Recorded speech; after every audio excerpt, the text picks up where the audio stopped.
the high happened there in October, right? The first half.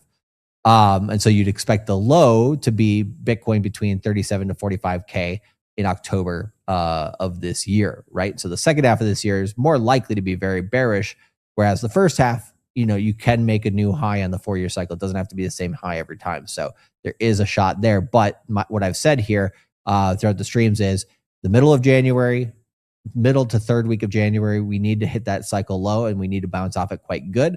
Between day 60 to 65, January 20th to 25th would be best, right? Then if we can regain all those moving averages going past middle of February, so the 50-week, the 20-week, the 200-day moving average of Bitcoin, if you can move past all those three and the altcoins can move past the 50-week moving average on the total 3 chart, if those things can happen, then the second half of February going into March, you get very, very bullish because that's about when liquidity hits from what the Fed has been pumping in through repo markets. Whenever money gets pumped into the banking system, it takes for risk assets about 75 to 110 days to hit. That will be March for Bitcoin. So if we get positive momentum going into March, things are looking nice.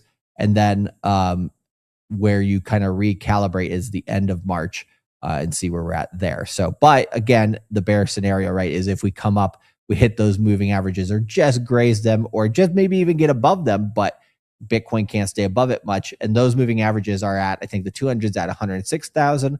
The 50 and 20 week moving average are at 102,000 about. So if you really struggle in that low 100K range, and Bitcoin can't beat that going into the first half of February, and then it goes down, starting to break different support levels from there, especially the time after that it goes under 100K again or 98K.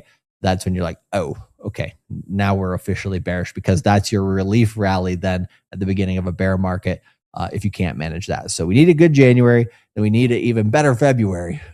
So we'll see what we get here. And either way, you guys